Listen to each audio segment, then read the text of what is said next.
The Children's Bible, Exodus 2 through 4. Moses in Midian. One day when Moses was grown up, he went out among his kinsmen, and watched them labor. And he saw an Egyptian striking a Hebrew, one of his kinsmen. And he looked this way and that way, and when he saw that there was no one near, he killed the Egyptian, and hid him in the sand. When he went out the next day, he saw 2 Hebrew men fighting each other. And he said to the one who was in the wrong, "Why are you striking your comrade?"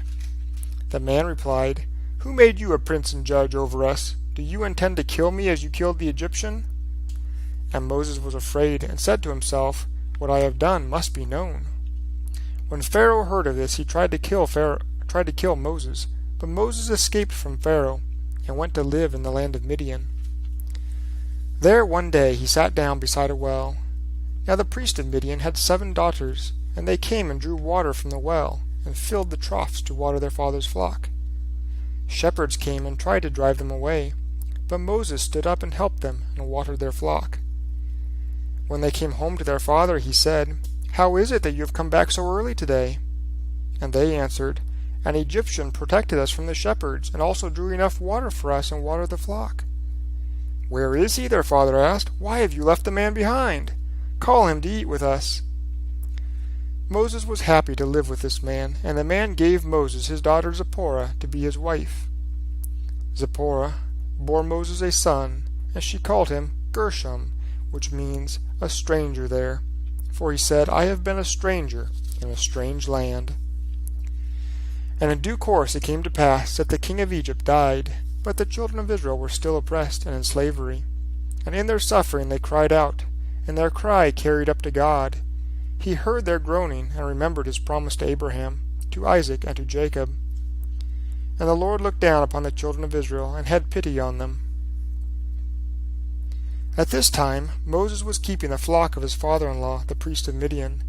And he led the flock to the far side of the desert, and came to the mountain of God, to Horeb. There the angel of the Lord appeared to him in a flame of fire, out of the middle of a bush. Moses looked and saw that the bush burned with fire, but it was not destroyed. And he said, "I will stop here and see this great sight, and discover why the bush is not burned." When the Lord saw that he turned aside to see, he called out of the middle of the bush, and said, "Moses, Moses!" "Here I am," answered Moses. "Do not come near," God said. "Take your shoes off your feet, for the place on which you are standing is holy ground." And God said further, "I am the God of your father, the God of Abraham, the God of Isaac, and the God of Jacob." Moses hid his face, for he was afraid to look upon God. And God said, "I have seen the misery of my people which are in Egypt, and I have heard their cries because of their taskmasters. I realize their sorrows. So I have come down to deliver them out of the hand of the Egyptians, and to bring them out of that land into a land good and large, into a land flowing with milk and honey. Come now, therefore, and I will send you to Pharaoh, so that you may lead forth my people, the children of Israel, out of Egypt." But Moses said to the Lord, "Who am I, that I should go to Pharaoh, and that I should lead forth the children of Israel out of Egypt?" And God said, "Certainly I will be with you, and this shall be a token that I have sent you. When you have brought forth the people out of Egypt, you shall worship God upon this mountain." Then Moses said to the Lord, "When I come to the children of Israel and say to them, 'The God of your fathers has sent me to you,' and they say to me, 'What is his name?' what shall I say to them?" And God said, "This you shall say to the children of Israel, 'The Lord God of your fathers, the God of Abraham, the God of Isaac, and the God of Jacob has sent me to you. Yahweh is my name forever, and by this I will be remembered to all generations. Go and gather the elders of Israel together, and tell them all that I have said to you. They shall listen to your voice, and you and the elders of Israel shall go to the king of Egypt, and say to him, 'The Lord God of the Hebrews has met with us, and we beg you to let us go 3 days' journey into the wilderness, so that we may worship the Lord our God. And I am sure that the king of Egypt will not let you go, but I will stretch out my hand and strike Egypt with all my wonders, and after that he will let you go.' Then Moses said, 'But they will not believe me nor listen to my voice. They will say, "The Lord has not appeared to you." And God said to him, "What is that in your hand?" "A rod," answered Moses. "Cast it on the ground," said God. So Moses cast it on the ground, and it became a serpent, and he shrank away from it. God ordered him, saying, "Put forth your hand and take it by the tail." So Moses put forth his hand and caught the serpent, and it became a rod in his hand. And God said, "Thus the people may believe that the Lord God of their fathers, the God of Abraham, the God of Isaac, and the God of Jacob has appeared to you." And God said furthermore to Moses, "Now put your hand against your breast." And he put his hand against his breast. And when he took it away, he saw that his hand was white as snow, diseased as though with leprosy. And the Lord said, "Put your hand again against your breast." And he put his hand against his breast once more. And when he took it away, he saw that it had become again like his other flesh.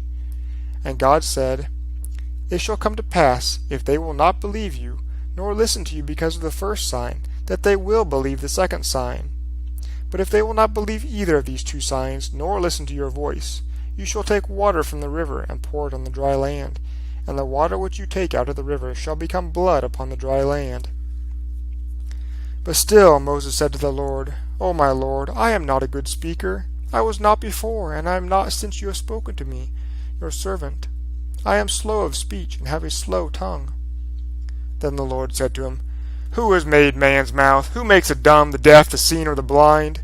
Is it not I, the Lord? So go now, and I will be with your mouth, and I will teach you what you shall say." But Moses said, "O my Lord, send you, please, someone else." And God became angry with Moses, and he said, "Is not Aaron the Levite your brother? I know he can speak well, and look, he's coming out to meet you. And when he sees you, he will be glad in his heart. You shall speak to him, and put words in his mouth, and I will be with your mouth and with his, and will teach you both what you shall do. He shall be your spokesman to the people. He shall take the place of a mouth for you, and you shall take the place of God for him. And you shall take this rod in your hand and do signs with it." So Moses went and returned to his father-in-law, and said to him, "Let me go, I beg you, and let me return to my kinsmen who are in Egypt, and see whether or not they are still alive." "Go in peace," said he to Moses.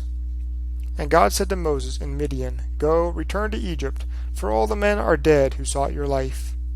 So Moses took his wife and his sons, and set them upon a donkey, and he returned to the land of Egypt, taking the rod of God in his hand.